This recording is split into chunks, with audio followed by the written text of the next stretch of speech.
Salut tout le monde, comment allez-vous? Moi ça va plutôt bien. Aujourd'hui on se retrouve pour une nouvelle vidéo. Aujourd'hui on se retrouve pour parler de la suite de À tous les garçons que j'ai aimé. Donc à tous les garçons, PS je t'aime toujours.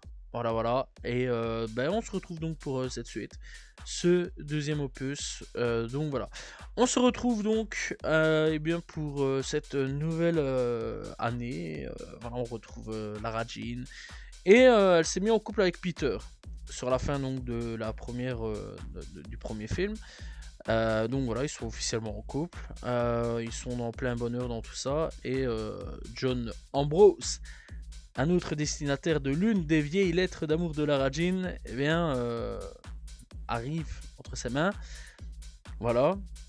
Et bah, cet homme-là rentre à nouveau dans sa vie et Lara Jean est alors confrontée à son premier vrai dilemme. Voilà, voilà, choisir entre deux garçons. Ah ouais, c'est ça. Donc le thème du film, c'est est-ce qu'elle va choisir Peter ou alors John? Et en gros, tout le long du film, ça va être ça. Voilà. Bref, donc, ce film-là, eh bien, est une comédie romantique américaine réalisée par Michael Filmoniari, sorti donc le 12 février 2020, donc il y a à peu près, bon, pas longtemps, mais 6 ans, voilà, et donc sur Netflix. Le scénario est toujours inspiré du roman de Ginny Han, sorti donc en 2015, de PS Je t'aime encore, assez simple à ce niveau-là. Et voilà, donc c'est la suite directe de À tous les garçons que j'ai mis, sorti en 2018. Donc il a quand même fallu attendre quelques années quand même, de 2018 à donc 2020. Après donc pour la suite, ça a été 2021. Pour la suite, donc voilà, oui, parce qu'il y a un troisième opus, avant d'entamer une série. Donc on retrouvera toujours les mêmes acteurs, hein, Noah Centineo pour Peter. On trouvera donc Rose Butler, Lana Condor, Jordan Fisher, Jenny Han, on retrouvera aussi Nathan Perrot, etc., etc. Voilà, des acteurs pas très importants pour certains, importants pour d'autres. Voilà, on retrouvera Anna Katark qui jouera donc Kitty, sa frangine. Voilà, donc on retrouvera toujours les mêmes personnes. Alors, sur ce film-là, donc c'est la suite directe donc de tout ça. Et donc, comme bah, j'ai déjà dit, ils sont en couple, tout va bien, sauf que ben y a un petit problème. Un autre garçon reçoit la lettre. Donc on rappelle quand même que c'est en rapport quand même au premier opus. Voilà, ça c'est quand même plutôt fou. Donc il y a quand même des conséquences au premier opus à ce niveau-là. Puisque donc pour rappel au premier opus, on va quand même en parler. Dans le premier opus, eh bien notre cher donc personne, donc personnage principal que l'on suit, donc qui est donc Lara Jean. Eh bien, elle a envoyé des lettres à plein de garçons. Enfin, non, c'est pas vraiment elle qui a envoyé des lettres, voilà. Mais il y a eu plein de lettres qui ont fuité, où elle dit en gros qu'elle a des coups de cœur pour l'un, pour l'autre, etc., etc. À plein de mecs différents. Certains, elle a réussi donc à faire un peu oublier le truc. D'autres, voilà, quand on sait pas trop ce que sont devenues ces lettres. Et bah, en gros, bah, avec le temps, on sait ce qu'est devenu une lettre, puisque eh bien, un garçon débarque et dit aussi que lui, ça l'a touché profondément, que lui aussi, voilà, il a des trucs pour elle, etc., etc. Elle va un petit peu se détourner petit à petit de son copain pour aller vers l'autre garçon, en se posant quand même des questions, parce que c'était un ami en même temps, voilà, bref, il va y avoir plein de petits trucs, des mystères, des intrigues, c'est un truc... c'est pas un mauvais film, voilà, c'est plutôt banal comme histoire, encore une fois. C'est comme le premier opus, c'était plutôt banal comme histoire. C'est comme j'avais dit dans le premier opus, c'est un peu con, mais ça va, j'aime bien, voilà, c'est pas mauvais. Après, bon, dans l'ensemble, personnellement, si j'en parle, c'est toujours parce que quelque part j'ai eu un défi sur ça, je l'avais déjà dit dans le premier opus. Voilà, je serais jamais tombé sur ce genre de film là si j'avais pas eu ce défi là. Personnellement, j'avais jamais entendu parler d'ailleurs ni des bouquins ni des films à ce niveau là. Et donc, ouais, dans l'ensemble, j'avais bien apprécié l'opus parce que bon, moi, c'est une de mes amies qui m'en avait parlé et qui m'avait dit, en gros, avec un défi, on parlait de films et tout ça, elle m'avait dit, écoute, je te colle un défi, tu regardes, etc. Et t'en dis un petit peu ce que t'en penses sur internet. J'avais dit, ok, pas de problème. Et bah, finalement, on est au deuxième opus. Bon, voilà, et je dois dire que j'ai bien apprécié le deuxième opus. Voilà, mais j'ai quand même une petite préférence pour le premier, je trouvais quand même qu'il y avait un petit truc un peu meilleur quand même à ce niveau-là. Mais le deuxième opus c'est quand même plutôt bien, j'ai bien apprécié, il y a des phases que j'ai bien appréciées, des moments que j'ai bien appréciés. Les acteurs, actrices jouent quand même plutôt bien, il n'y a pas à dire le contraire là-dessus. Dans l'ensemble, franchement, j'ai bien aimé cet opus-là, je le conseille, je le conseille. C'est assez familial, c'est ça qui est bien. Tout le monde peut regarder, voilà, que ce soit papa, maman, même si papa, j'ai peut-être des doutes. Peut-être qu'il va regarder spontanément ce genre de film-là, mais bon, plus maman, ouais, maman, copain, copine. Voilà, autour d'une petite soirée tranquille. Voilà, tranquille à regarder Netflix, à rien faire d'autre. Et très sincèrement, ouais, c'est un petit film, ça passe le temps. C'est pas mauvais, c'est plutôt sympathique.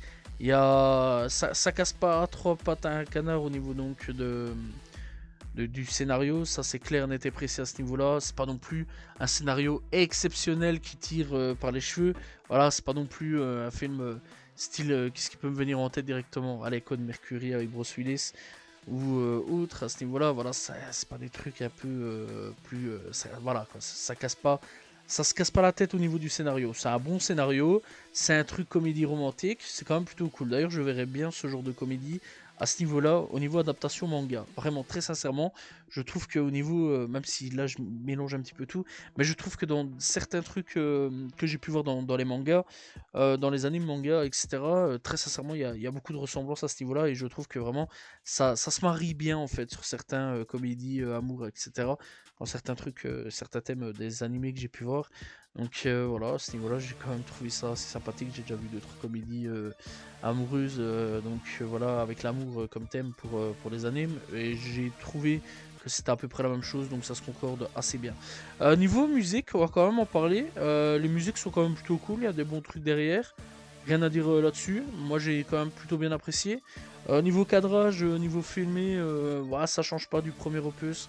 Voilà, c'est pas non plus. Il n'y a pas des trucs, des prises de vue incroyables ou quoi, ok. C'est simple. Voilà, c'est très simple. C'est très très simple à ce niveau-là. Voilà, dans l'ensemble, il n'y a pas des plans qui peuvent dire waouh, truc de ouf ou quoi, ok. C'est plutôt simple. Voilà, pas de CGI ou quoi, ok. Pas d'effets spéciaux grandiose, il n'y a pas de tout ça, voilà, c'est juste des gamins qui sont dans une cour de récré, dans une cour de classe, enfin dans une cour de classe, enfin dans une classe plutôt, des gamins qui sont à la maison, qui vont au parc, etc. Voilà, voilà quoi, dans l'ensemble, qui se fricotent et ils sont contents à ce niveau-là, et voilà quoi, c'est ça, c'est l'amour, c'est beau. L'humour est toujours bien présent, comme le premier opus, à ce niveau-là. Voilà, ça faut quand même en parler. L'humour est quand même toujours bien présent, l'humour est quand même bien plutôt décalé. Voilà, c'est un humour assez intéressant. Moi j'ai bien apprécié l'humour du premier opus. Deuxième opus, soit des fois ça se voit, soit c'est assez bon. Très sincèrement, ça est quand même plutôt bon. Moi j'ai bien aimé, je trouve qu'ils s'en sortent quand même plutôt bien là-dessus. La frangine apporte toujours quelque chose d'assez intéressant. Ça, la frangine, hein, franchement, je trouve que la frangine apporte quand même un petit truc. Derrière, c'est subtil, mais c'est assez marrant quand même. Elle a encore sa petite innocence à ce niveau-là, c'est assez marrant. Mais elle est quand même adulte à ce niveau-là dans la tête sur certains points. Moi, j'ai bien apprécié franchement le personnage, elle m'a fait rire pas mal de fois sur certaines interventions un peu débiles, mais elle m'a fait quand même rire sur pas mal de points à ce niveau-là. Voilà, c'est 3 4 5 personnages maximum assez importants. Sinon, le restant, c'est pas des personnages très très importants. Voilà, la frangine est importante. Voilà, les deux copains sont importants. On va dire le papa, de temps en temps, il est là, il apporte une intervention assez intéressante. Voilà, mais dans l'ensemble, il n'y a pas plus, quoi. C'est pas non plus un truc exceptionnel. Voilà, il y a quelques acteurs, enfin, il y a quand même pas mal d'acteurs, mais dans l'ensemble, bon, ils servent pas tous à l'histoire à ce niveau-là. Voilà, je sais pas quoi dire de plus à ce niveau-là, mis à part que, ouais, je vais quand même vous conseiller, si vous voulez regarder un film, que vous avez pas grand-chose à regarder. N'hésitez pas à aller checker, voilà, ça passe le temps encore une fois. C'est sur Netflix, alors voilà, n'hésitez pas à aller checker. Voilà, que dire de plus, je sais pas. On se retrouve pour le troisième opus, voilà, parce que le troisième opus c'est un troisième opus. Et après, je parlerai de la saison 1 parce que j'ai vu la saison 1 de XO Kitty, donc qui est la suite directe de cette trilogie. Et donc, ouais, je parlerai de XO Kitty un jour ou l'autre parce qu'il faut en parler aussi. Et dans l'ensemble, bah, c'est tout. Voilà, j'ai pas grand chose à dire. N'hésitez pas donc à aller checker ce film-là si vous n'avez pas grand chose à regarder. Voilà, j'espère que vous avez apprécié la vidéo sur à tous les garçons que. Enfin, à tous les garçons, PS, je t'aime toujours. Voilà, c'est pas que j'ai aimé, mais c'est PS, je t'aime toujours. Voilà, donc n'hésitez pas à vous abonner, liker, commenter, partager. On se retrouve demain pour une nouvelle vidéo très prochainement pour parler d'un nouveau film. Salut tout le monde, ciao ciao.